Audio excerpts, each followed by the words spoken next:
এই পাশের ভিডিওটা একটু দেখুন। আমার কাজ এসব নয়, তবু আমি ভিডিওটা বানাতে বাধ্য হলাম। এশিয়া কাপ চলছে,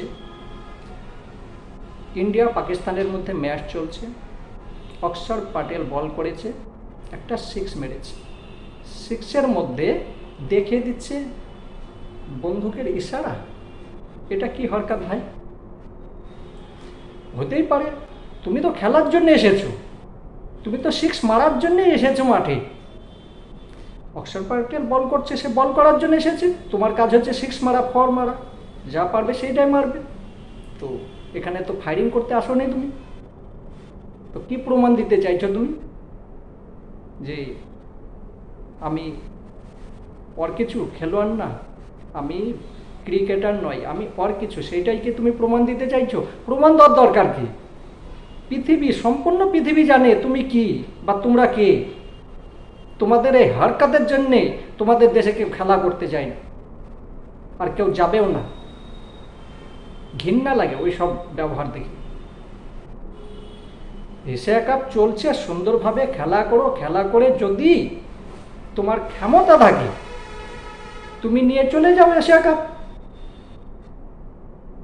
সবাই তোমাকে খুব হাততালি দিয়ে খুশি জানাবে। কিন্তু ওই যে ব্যবহারটা করেছো, পুরো পৃথিবী দেখছে। তো কি পেয়েছো? হেরেছো তো, ম্যাচটাও তো হেরেছো। ওই আমাদের দেশে তো এরকম কেউ হরকত করে না। ভাগ্য ভালো ওখানে অক্ষর প্যাটেল ছিল। যদি হার্দিক পান্ডিয়া থাকতো না, তোমাকে ওই ওই তোমার ওই ব্যাট নিয়ে তোমাকে মারতো।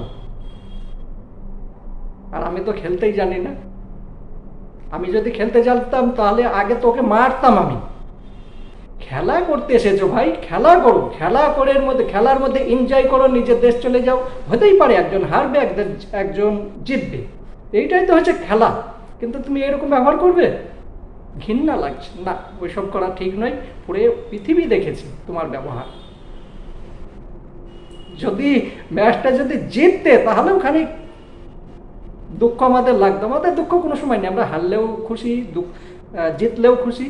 তার কারণ আমাদের কাপ রাখার জায়গা নেই, যেটাই আছে যথেষ্ট। এখনো নাম্বার ওয়ান টিম আছি আমরা, থাকবো, সারা জীবন থাকবো। যারা ভিডিওটা দেখছেন, যদি আমি কোনো ভুল বলে থাকি আমাকে কমেন্ট করে জানাবেন। আমাকে কিন্তু খুব ঘৃণা লেগেছে, খারাপ লেগেছে, তার জন্য আমি ভিডিওটা বানাতে বাধ্য হলাম। আজকের মতো আসি।